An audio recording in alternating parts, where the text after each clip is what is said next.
আসসালামু আলাইকুম রহমতুল্লাহি অবরকাতুহু। সম্মানিত দর্শক, ইসলামের ইতিহাসের সবচেয়ে মহান এবং সবচেয়ে জ্ঞানী, যাকে হিকমতওয়ালা ব্যক্তি বলা হয়, যাকে জ্ঞানের শহরের দরজা বলা হয়, তিনি হলেন হযরত আলী রাদিয়াল্লাহু তাআলা আনহু। এবং তার যে জ্ঞান, তার যে গরিমা, তার যে প্রজ্ঞা, এখন আমরা চমকিত হই যে আয়ামে জাহেলিয়াতের সেই যুগে যখন আরবে, পুরো জাজিরাতুল আরবে অল্প কয়েকজন লোক যাদের অক্ষর জ্ঞান ছিল, লিখতে পারতেন। এবং সেই অক্ষর জ্ঞান মানে কি? আমাদের এখন যদি এবিসিডি বা ক খ গ ধরি বা আরবিতে আলিফ বা তা ছা ধরি, এই বর্ণমালাগুলো তখন পরিপূর্ণভাবে ছিল না। জের জবর পেশ ছিল না আরবিতে। এবং এখন যতগুলো শব্দ রয়েছে, তার অক্ষর রয়েছে, তার অর্ধেক অক্ষরও ছিল না। বাইরের কোনো বই ছিল না, এবং কিছু বই ছিল হিব্রু ভাষাতে। আরবি ভাষাতে ওইভাবে আসলে লিখিত কোনো বই ইয়ামেনে, হাদ্রামাউতে, নজদে, তারপর হেজাজে, ইয়াসরিবে মানে মদিনাতে এরকম কোনো বইপত্র ছিল না। কিছু ইহুদি পণ্ডিত ছিলেন যারা বসবাস করতেন তায়েফে। কিছু খ্রিস্টান এবং ইহুদি পণ্ডিত বসবাস করতেন, তারা জেরুজালেমে বসবাস করতেন এবং সিরিয়ার রাজধানী দামেস্কেতে বসবাস করতেন। আর যে অঞ্চলটি ছিল সেটা শাসিত হতো ইয়ামেনের শাসক দ্বারা। আবার ইয়ামেনের শাসক, তিনি আবার ছিলেন সাব কমান্ডার। ওখানে রেভিনিউ নাই, কিচ্ছু নেই। লোকজন ট্যাক্স দিবে কি? সৈন্যবাহিনী বহন করবে কি? হয়তো ওখানে রাজা বলতে এই ২০-২৫ জন বডিগার্ড নিয়ে একজন রাজা ছিলেন ইয়ামেনের।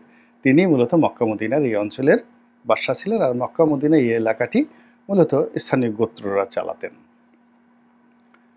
মদিনা তখন এমন একটা শহর যেখানে সাকল্যে ইয়াসরিব তখন শহরও হয়নি, তখন গ্রাম। সেখানে ইহুদি অন্যান্য বিভিন্ন লোকজন মিলে ১,০০০-২,৩ লোক বসবাস করতেন। মদিনা থেকে একটু দূরে ইহুদিরা আলাদা একটা দুর্গ করে সেখানে ৩,০০০ বা ২,০০০ লোক তারা বসবাস করতেন। এই হলো জনসংখ্যা।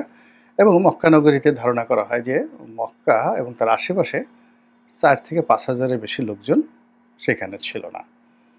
এবং যুদ্ধ করার জন্য তাদের সর্বোচ্চ ১,০০০ লোক ছিল, যেটা তারা উহুদের ময়দানে তারা প্রদর্শন করেছে। নট মোর দ্যান ১,০০০ লোক তাদের যুদ্ধ করার ক্ষমতা ছিল। এবং এই ১,০০০ যোদ্ধাদের মধ্যে আবার তাদের বন্ধুদের কাছ থেকে অনেক যোদ্ধাদেরকে ভাড়া করে আনা হয়েছিল। ফলে মক্কাতে মূলত ৩ থেকে ৪০০ বা ৫০০-র বেশি নিয়মিত যোদ্ধা তাদের ছিল না। This the reality. তো সেই জমানাতে একজন জ্ঞানী ব্যক্তি, তিনি কিছু লিখে গেছেন, কিছু বলে গেছেন। তার লেখা, তার নিজের লেখা নাহাজ আল বালাগা, এবং তার বেশ কিছু চিঠিপত্র তিনি দিয়েছেন বিভিন্ন গভর্নরদেরকে, যা শুধু বর্তমান জমানাতে নয়, মনে হয় কিয়ামত পর্যন্ত এর চেয়ে সুন্দর আর মানে বাক্য থাকতে পারে না, সুন্দর উপদেশ থাকতে পারে না, এর চেয়ে সুন্দর আর কোনো কথা থাকতে পারে না। আবার তিনি কিছু উপদেশ দিয়েছেন, কিছু ভবিষ্যৎবাণী করেছেন। যেমন তিনি যেমন বলেছেন যে এমন একটা জমানা আসবে, যেটি নিয়ে আজকে আলোচনা করব, যখন হত্যাকারী জানবে না সে কেন হত্যা করছে, আর যিনি হত্যাকাণ্ডের শিকার হলেন তিনিও বুঝতে পারবেন না যে কেন তাকে হত্যা করা হচ্ছে। আপনি বোঝার চেষ্টা করেন। এখন এটা হত্যাকাণ্ড দিয়ে বোঝানো হচ্ছে, এখন এটাকে আপনি জুলুমে নেন, অত্যাচারে নেন, কর্মকাণ্ডে নেন, আনন্দতে নেন, ফুর্তিতে নেন, ভাব সম্প্রসারণ করেন। মানে যারা আনন্দ করছে তারা জানে না কেন আনন্দ করছে, আর যারা ওদের আনন্দের ফলে যারা কষ্ট পাচ্ছে তারাও জানে না যে কেন আমাদের উপরে এই আযাব গজব হচ্ছে। এই গেল একটা।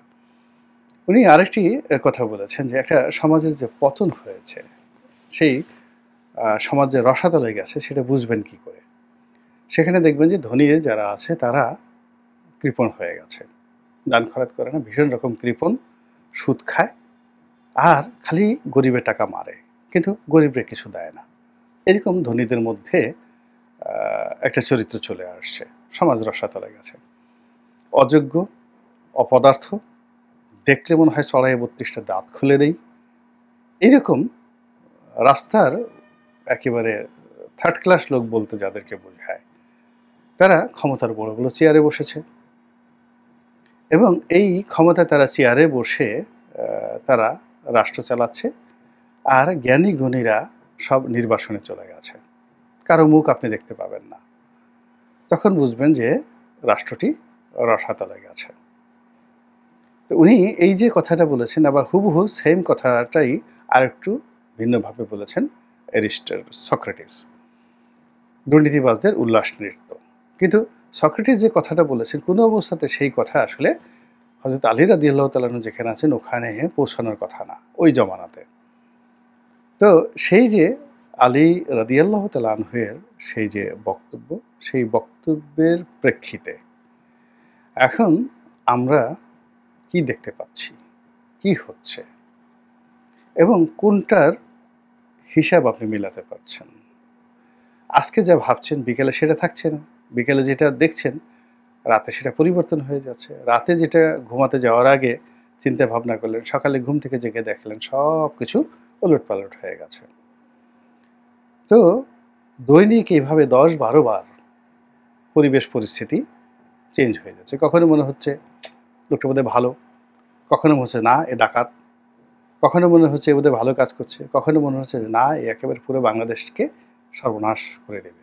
এইরকম একটা মুনাফিকি, এরকম একটা তালবাহানা, এরকম একটা টানা হেঁচড়া, এরকম একটা চক্রান্ত, এরকম একটা নাটক, সিনেমা পুরো বাংলাদেশের টেকনাফ থেকে তেঁতুলিয়া পর্যন্ত মানুষকে অস্থির করে তুলেছে।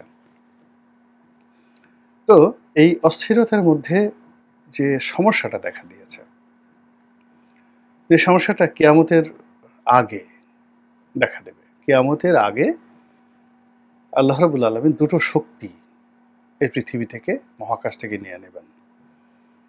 একটা হলো মধ্যাকর্ষণ শক্তি আর একটা হলো মহাকর্ষণ শক্তি। এই দুটো শক্তির যে ভারসাম্য, এই কারণে গ্রহ নক্ষত্র নিজ অক্ষের উপর থাকে, প্রচণ্ড ঘোরাঘুরি করে এবং একে অপরের সাথে সংঘর্ষ করে না।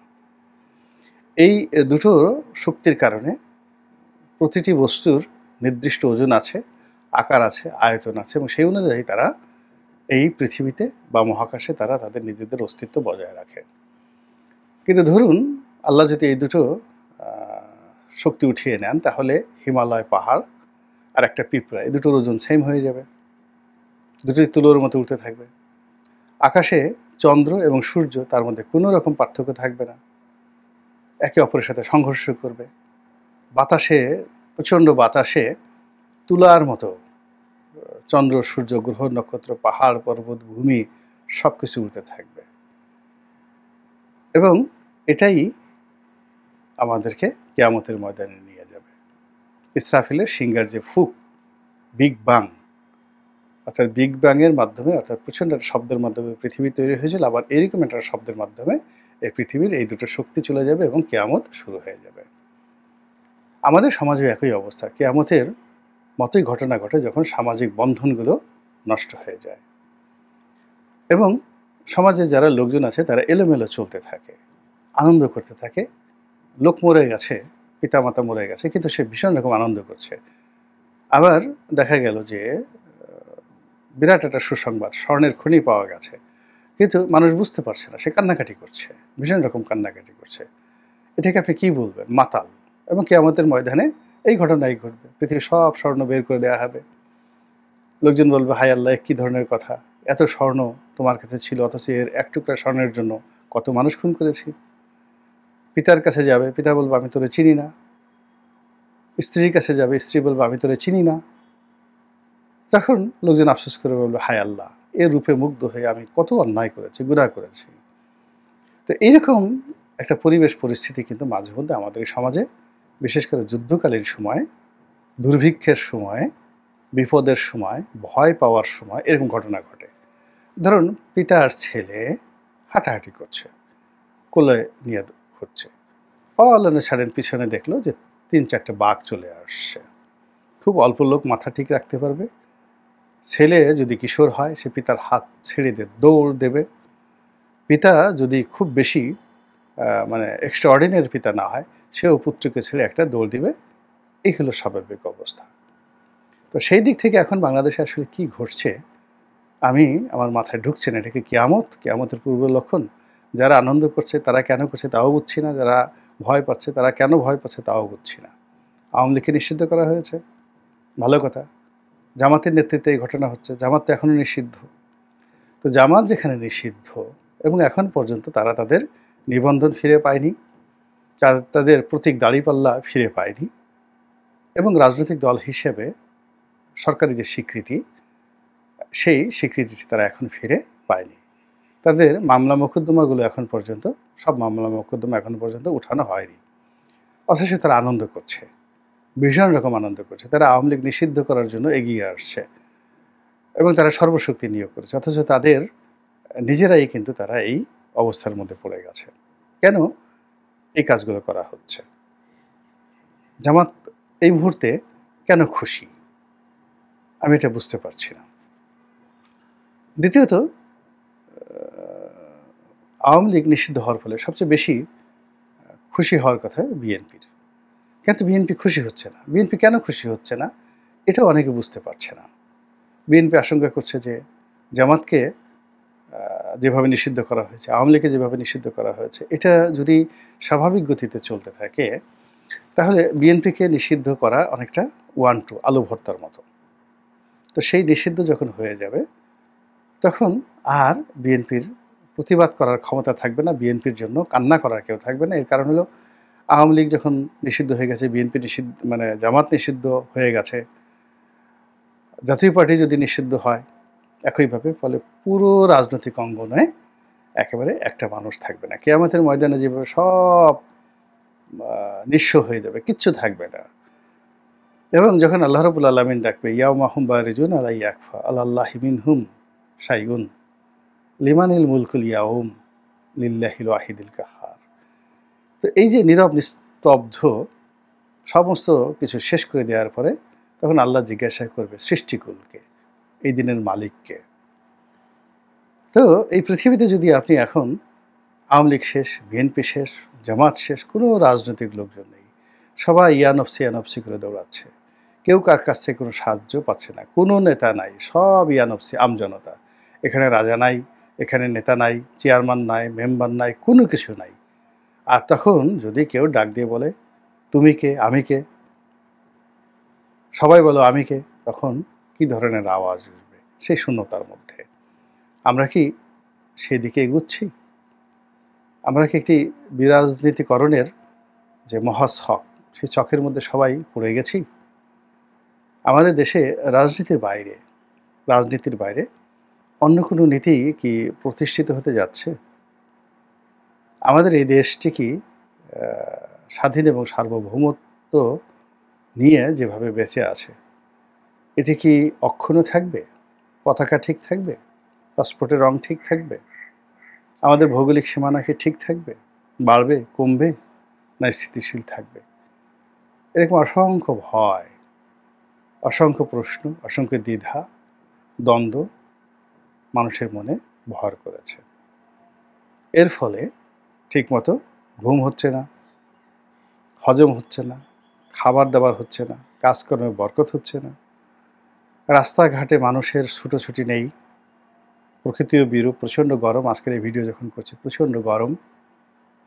ফলে আমরা কোন দিকে যাচ্ছি? মহান আল্লাহর দরবারে প্রার্থনা, আল্লাহ আপনি এই অভাগা জাতিকে রক্ষা করুন, হেদায়েত দিন, দয়া করুন এবং আমাদেরকে নেতা দান করুন। উমর ইবনুল খাত্তাবের মতো নেতা দান করুন, খালিদ বিন ওয়ালিদের মতো নেতা দান করুন, আমাদেরকে সালাউদ্দিন আইয়ুবীর মতো নেতা দান করুন, আমাদেরকে শাসক দান করুন, সুলাইমানের মতো, বাদশাহ সুলাইমানের মতো শাসক দান করুন, সুলতান সুলেমানের মতো বাদশাহ দান করুন, খলিফা হারুনুর রশিদের মতো, উমর ইবনুল হাফসুনের মতন মরক্কোর শাসক বাদশাহ দান করুন, তৃতীয় আব্দুর রহমানের মতো বাদশাহ দান করুন, গিয়াসউদ্দিন আজম শাহ ওনার মতো, আলাউদ্দিন হোসেন শাহের মতো, আর আওরঙ্গজেবের মতো, এরকম বাদশাহ আমাদের দান করুন। আসসালামু আলাইকুম রহমতুল্লাহি ওয়া বারাকাতুহু।